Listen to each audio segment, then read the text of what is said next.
એક એવા યુવા વ્યક્તિ, યુવાનોના આદર્શ અને જેને બોલવામાં ખૂબ મજા આવે, સાંભળવાની મજા આવે અને નિડરતાથી બોલે, તાકાતથી બોલે એવા આમ આદમી પાર્ટીના પ્રદેશ અધ્યક્ષ ગોપાલભાઈ ઇટાલિયાને વિનંતી કરું કે આપની વચ્ચે વાત કરે.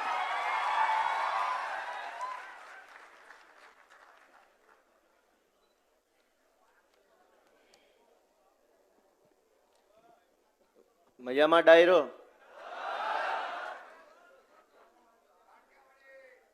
ભારત માતા કે.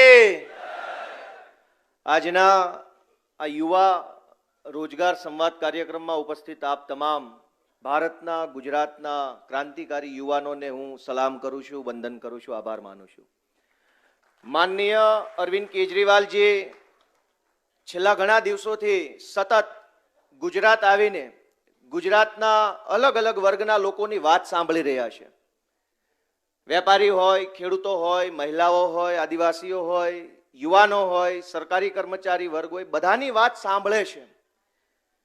ત્યારે એ અનુક્રમમાં આગળ સરકારી પરીક્ષાની તૈયારી કરતા યુવાનોની વાત સાંભળવા માટે આજે અરવિંદ કેજરીવાલજી પધાર્યા છે. વિશેષ ખુશીનો દિવસ છે. તમારા બધાના હાકલા પડકારામાં ખુશી દેખાય છે. ત્યારે એક સરસ મજાની વાત કેવી છે કે 27 વર્ષથી ભાજપની સરકાર છે. આપણામાંથી ઘણા બધાએ અથવા આપણા મમ્મી પપ્પાએ વર્ષો સુધી ભાજપને મત આપ્યા અને ભાજપને મત આપવાનું પરિણામ એ આવ્યું કે ભાજપના કાનમાં સત્તાનો મેલ ભરાઈ ગયો. કોઈની વાત સંભળાવવાનું બંધ થઈ ગયું. બેરા કાનવાળી સરકાર થઈ ગઈ. એ પોલીસ ગ્રેડ પેનું આંદોલન હોય તો ભાજપના બેરા કાન સુધી અવાજ ન પહોંચે. આંગણવાડીની બહેનોનો પ્રશ્ન હોય, ભાજપના બેરા કાન સુધી પ્રશ્ન ન પહોંચે. બિન સચિવાલય, હેડ ક્લાર્ક, જે કાંઈ પેપરો ફૂટે એની રજૂઆત યુવરાજસિંહભાઈએ કરી હોય તો સરકારના બેરા કાન સુધી અવાજ નહોતો પહોંચતો. અરવિંદ કેજરીવાલે દિલ્હીથી લાવીને ભાજપના કાનમાં ઝાડુ મારીને મેલ સાફ કર્યો તો બધો અવાજ સંભળાવા લાગ્યો. અને જેવો મેલ સાફ થયો, ઝાડુ માર્યું, તરત જ તે છેલ્લા 16 વર્ષથી પોલીસના પગાર ભથ્થામાં વધારો નતો થયો. રાતે CR પાટીલ ને ભૂપેન્દ્રભાઈ ને ડ્રગ્સ સંઘવીના બધા રાત્રે જાગ્યા અને રાત્રે પગાર વધારો કર્યો. રાત્રે પગાર વધારો કર્યો. કેમ? શું થયું?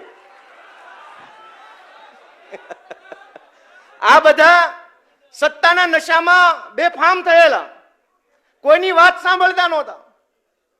હજુ તો થોડોક હાવણો માર્યો છે. ચૂંટણી પછી તમે બધા જો આખા ગુજરાતમાં હાવણો મારશો ને તો હારા હારા કામ થવા લાગશે. સહેજ હાવણો માર્યો ત્યાં તલાટી મંત્રીના પ્રશ્નોનો ઉકેલ આવી ગયો ગઈકાલે. શું કામ? અરવિંદજીએ નક્કી કર્યું હતું કે આ સભામાં તલાટીનો મુદ્દો લેવાનો છે, તો ઓલાએ ગઈકાલે પરિપત્ર કરી નાખ્યો. જે આપણું સાંભળતા નહોતા એ આપણે બોલીએ એ પહેલા કામ કરવા લાગ્યા. એટલા માટે એક મોકો અરવિંદ કેજરીવાલને ગુજરાતમાં દેવો જોઈએ. ગમે એટલા આંદોલનો કરીએ, હડતાલો કરીએ, વિરોધ પ્રદર્શન કરીએ, પોલીસ આવે, પકડી જાય, FIR થાય, ધમકાવવામાં આવે, આપણા કાકા બાપા પરિવારના સગાઓનો ઉપયોગ કરવામાં આવે કે તમારા છોકરાને સમજાવી દો, આ બધું ન કરે. બહુ સહન કરી લીધું. હવે આપણી પાસે એક શાનદાર, દમદાર અને ઈમાનદાર વિકલ્પ આમ આદમી પાર્ટીના સ્વરૂપમાં આવ્યો છે. દોસ્તો, આજે અહીંયા બધા બેઠેલા યુવાનોની પીડા મને એવું લાગે છે કે સૌથી વધુ મને સમજાય છે. 2 વખત સરકારી નોકરીમાં હું લાગ્યો. પોલીસ કોન્સ્ટેબલ બન્યો 2012માં અને 17માં હું બિન સચિવાલય ક્લાર્ક બન્યો. રેવન્યુ ડિપાર્ટમેન્ટમાં મહેસૂલી ક્લાર્ક તરીકે મને અમદાવાદ કલેક્ટરેટમાં નોકરી મળી. એક ગામડાના માણસ તરીકે આપણને એ પીડાનો ખ્યાલ છે કે આપણા મમ્મી પપ્પા ખેતરોમાં મજૂરી કરતા હોય, પૈસા હોય નહીં, એક બાજુ ઘર ચલાવવાની જવાબદારી બધાની સહિયારી હોય, છતાંય મા બાપની લાગણી હોય, આપણી લાગણી હોય કે કંઈક નાની મોટી નોકરી મળી જાય તો ગુજરાન ચાલે. એટલે પેટે પાટા બાંધીને, મા બાપ લેણું કરીને, ક્યાંક જમીન કે ઘરેણા વેચીને, ક્યાંક લોન કે ઉછીના લાવીને આપણે ભણતા હોઈએ, કોચિંગ ક્લાસની ફી ચૂકવતા હોઈએ. પરીક્ષા આવે એટલે ગામડેથી મને ખબર છે કે હું મારું ગામ ટીમ્બી અહીંયા ઉમરાળાનું છે, ત્યાંથી અમદાવાદ જતો મીટર ગેજ ટ્રેનમાં. ભાડાના પૈસા ન હોય, આપણે જઈએ ત્યાં રોકાવાનું ન હોય. હું જ્યારે SRP ની ભરતી થવા ગયેલો ત્યારે નરોડા સેજપુર બોઘા ગ્રુપ 2 જે છે એની બાજુમાં નવું બસ સ્ટેન્ડ બન્યું તો આખી રાત બસ સ્ટેન્ડમાં હુઈ રહેલો. સવારે ભરતી હોય તો વહેલી સવારે આપણે છાતી મપાવા ઉભા રહી જઈએ દોડ માટે. હું હિંમતનગરના બસ સ્ટેન્ડમાં હુતેલો. આપણને બધાની આ પીડા છે. કે રોડ ઉપર સૂઈ રહીએ, બસ સ્ટેન્ડમાં સૂઈ રહીએ, દિવસ રાત આપણો થેલો લઈ અને આમથી આમ ફરીએ, કોઈ આપણો હાલચાલ ન પૂછે, ભાવ ન પૂછે, ગમે એવી મહેનત કરીને પરીક્ષા આપીએ, છેલ્લે ખબર પડે કે ફૂટી ગયું આપણું નસીબ. પેપર તો ફૂટતા નથી, કાયદા કાનૂન કડક છે, ડ્રગ્સ સંઘવીની સરકાર છે, પેપરો તો ફૂટતા નથી. પેપરો તો અહીંયા ફૂટતા નથી, અહીંયા તો આપણા નસીબ ફૂટે છે. જ્યારે જ્યારે પેપર ફૂટે એટલે જીતુભાઈ આવે પેપર ફૂટ્યું નથી, કોપી કેસ થયો છે. મોટા મોટા વૈજ્ઞાનિકો છે, આપણને વ્યાખ્યાઓ સમજાવે કે આને પેપર ફૂટ્યું કહેવાય, આને કોપી કેસ કહેવાય. વાહ ભાઈ વાહ, સરસ. આપણને સમજાવે કે ના ના ના ના, આ પેપર ફૂટ્યું ન કહેવાય, આમાં તો સીલ તૂટી ગયેલું છે કે કવરનું. વાત સાચી છે કે ખોટી? જે લોકો દોસ્તો એક ક્રાંતિની શરૂઆત આપણે બધાએ કરવા, આપણે કોઈના ભરોસે નથી રહેવું. પોલીસ કોન્સ્ટેબલ તરીકે સારામાં સારી નોકરી હતી મારી પાસે, પોલીસ સ્ટેશનની અંદર પણ સારી જગ્યાએ કામ કરતો હું, ટેબલ ઉપર ઇન્વેસ્ટિગેશનમાં. કોઈ સમયે એવું થયું કે હારું આખી જિંદગી આ કાગળ પેન લઈને લખ્યા કરશું તો ગામનું તો શું, આપણું હારું નહીં કરી શકીએ. તો જો આખા દેશનું, આખા સમાજનું, તમામ લોકોનું કંઈક સારું કરવું હોય તો એક વિશાળ પ્લેટફોર્મ પર જોડાય અને મોટું કામ કરવાનું સપનું લઈને આગળ વધવું પડશે. એક ઝાટકે નોકરી મૂકી, કેમ મૂકી તમને બધાની ખબર છે. અને આમ આદમી પાર્ટીમાં જોડાયા, એક લડાઈ લડવા નીકળ્યા છીએ. અરવિંદ કેજરીવાલે 2012માં લડાઈ ચાલુ કરી. લોકો તો ટીકા ટિપ્પણી કરતા હોય, આજ જ્યારે આપણે, મને એ પીડાનો ખ્યાલ છે, 2009માં પોલીસ કોન્સ્ટેબલ લોકરક્ષક તરીકે ફોર્મ ભર્યું, 10માં પરીક્ષા આવી, 11 સુધીમાં મેરિટ કમ્પ્લીટ થયું.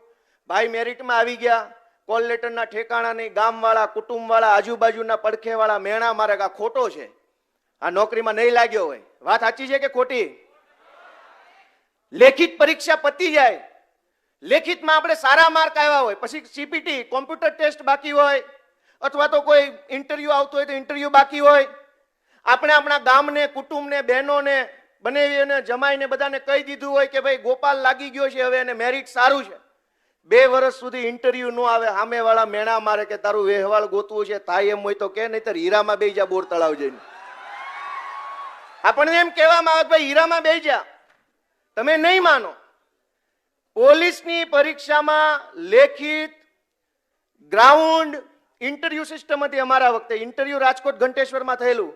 ઇન્ટરવ્યુ બધું પતી, ફાઇનલ મેરિટમાં આવ્યા પછી કોલ લેટર ન આવવાના કારણે કુમુદવાડીમાં હીરાના કારખાનામાં મેં 2 વર્ષ કાઢ્યા. ગામને એમ થઈ ગયું કે હીરામાં બેસી ગયા. આ બધી આપણા બધાની આ હાલત છે કે નહીં, મને તમે કહો. આપણા બધાની આ પીડા છે.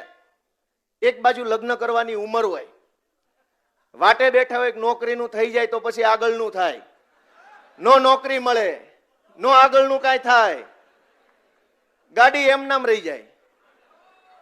આ પીડા જીતુભાઈને કે ડ્રગ્સ સંઘવીને કે ભૂપેન્દ્રભાઈને એટલા માટે નથી સમજાતી કે એ આપણી જેટલું ભણ્યા નથી. 8 ચોપડા 9 ચોપડા ભણી ભણીને મંત્રી, તંત્રી, સંત્રી થઈ ગયા છે. અહીંયા બધા જે બેઠા છે એ બધા જીતુભાઈ વાઘાણી કરતા વધુ ભણેલા છે. અને એટલા માટે એને આપણી પીડા ન સમજાય. 8 ચોપડી પાસ ગૃહમંત્રી લ્યો આવી ગયા, અમે કાકા બાપાના છોકરા, તું ગૃહમંત્રી, હું શિક્ષણ મંત્રી. આવી રીતે સરકાર હાલે, આવી રીતે સરકાર હાલે. આપણે ભણી ગણી, ડિગ્રી લઈ, મહેનત કરી, લાઇબ્રેરીઓની અંદર કલાકોના કલાકો સુધી વાંચીએ, પરીક્ષા આપીએ, પેપર ફૂટે, પેપર ન ફૂટે તો હાઈકોર્ટમાં જાય, તારીખ પે તારીખ, તારીખ પે તારીખ, મુદતું ભરવાની, ફંડ ફાળો કરવાનો. અહીંયા ફોર્મ ભરવાના પૈસા ન હોય, પણ દર મુદતે વકીલશ્રીને આપવાના પૈસાનો ફંડ ફાળો કરવો પડે, અને છેલ્લે પછી કોથળામાંથી બિલાડું નીકળે, જેમ હમણાં લોકરક્ષક વાળામાં નીકળ્યું એમ. આ પીડાનો કાયમી ઈલાજ કરવો જોઈએ કે ન કરવો જોઈએ? આ પીડાનો કાયમી ઈલાજ આંદોલન નથી. આ પીડાનો કાયમી ઈલાજ ધરણા, હડતાલ કે વિરોધ પ્રદર્શન નથી. આ પીડાનો કાયમી ઈલાજ છે કે સરકારમાં બેઠેલા માણસો બદલો, ઈમાનદાર, ભણેલા ગણેલા અરવિંદ કેજરીવાલને આમ આદમી પાર્ટીની સરકાર લાવો. પીડાનો કાયમી ઈલાજ આ છે. દિલ્હીમાં 7 વર્ષથી અરવિંદજીની સરકાર છે. કોઈએ સાંભળ્યું ક્યાંય પેપર ફૂટ્યું એવું? પેપર ફૂટવાની વાત જવા દો, રોડમાં ખાડો ન પડે એવી ઈમાનદાર સરકાર છે. અને અહીંયા તમે બધા આવ્યા છો જે ગામથી, સરસ મજાનો રોડ જોઈને આનંદથી આવ્યા હશો. હારા રોડેથી આવ્યા ને બધા?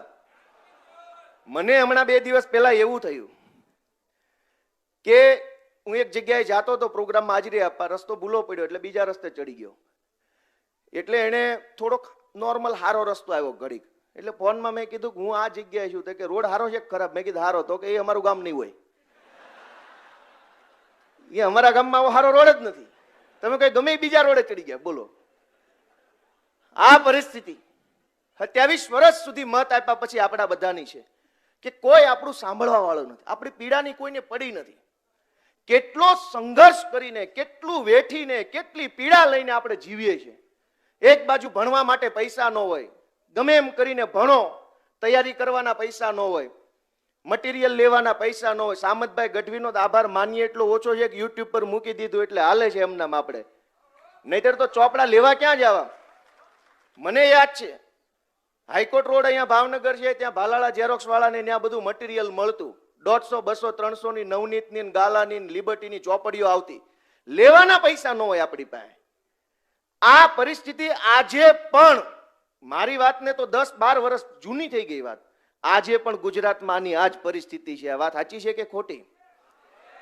લાઇબ્રેરીઓના ઠેકાણા નહીં. ગાંધીનગરની લાઇબ્રેરીમાં મેં જોયું કેટલી બધી ગંધ મારતી હોય લાઇબ્રેરીની વોશરૂમ, એની અંદર ટોળા છોકરાઓ બેઠા હોય.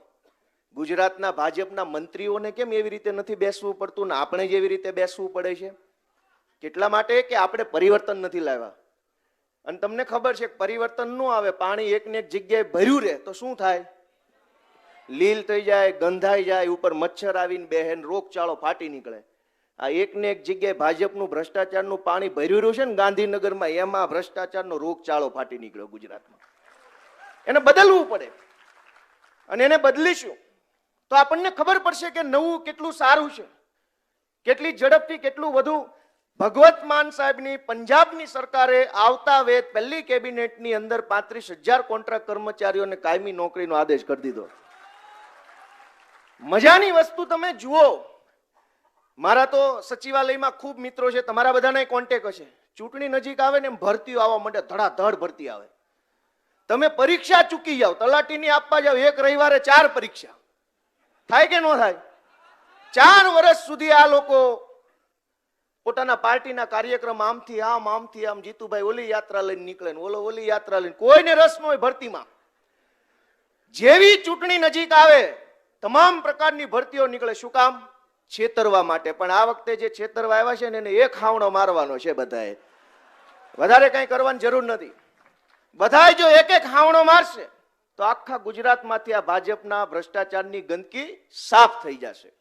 એટલા માટે બધાને મારી વિનંતી છે કે આમ આદમી પાર્ટીને સપોર્ટ કરો, એક વખત બદલાવ લાવો, યુવા સરકાર બનાવો. આપણે ઘણી બધી પાર્ટીઓના સ્ટેજ જોયા છે કે સ્ટેજ ઉપર મહાનુભાવો બેઠા હોય અને સામે જનતા બેઠી હોય, ભાજપના, કોંગ્રેસના બધા. તમે એક વસ્તુ માર્ક કરો કે અહીંયા સ્ટેજ ઉપર અરવિંદ કેજરીવાલજી, યુપીએસસીની પરીક્ષા પાસ કરેલા આઈઆઈટીએન વ્યક્તિ બેઠા. જોવામાં, સાંભળવામાં આપણી સામે એક આગેવાન તરીકે બેઠા છે, અનુભવવાની એક અલગ મજા છે. આ જગ્યાએ 8 પાસ શિક્ષણ મંત્રી બેઠા હોય તો શું મજા છે? શું મજા છે? એમની બાજુમાં મનીષ સિસોદિયા, જી ચેનલના એ સમયના પ્રખ્યાત રિપોર્ટર, રાષ્ટ્રીય કક્ષાએ ઈશુદાનભાઈ, એ રિપોર્ટર, યુવરાજભાઈ, પ્રવીણભાઈ રામ, એકથી એક સારી સારી ડિગ્રી વાળા છે કે નહીં? મને કયો જઈ. નક્કી આપણે કરવાનું છે કે ભણેલા ગણેલા, સજ્જન, ઈમાનદાર અને કંઈક વિચારવાની ક્ષમતા ધરાવતા લોકોને ગુજરાતની સરકારમાં લાવવા છે કે આ બધા જે છે એના એ જ લાવવા છે? એ આપણા હાથમાં છે. આ બધાને હું 2022ની વિધાનસભાની ચૂંટણીની શુભેચ્છાઓ આપું છું. પીડાની વાત ઘણી બધી છે, કેમ કે મેં 2 સરકારી નોકરી કરી, એની પહેલાનો સંઘર્ષ કર્યો.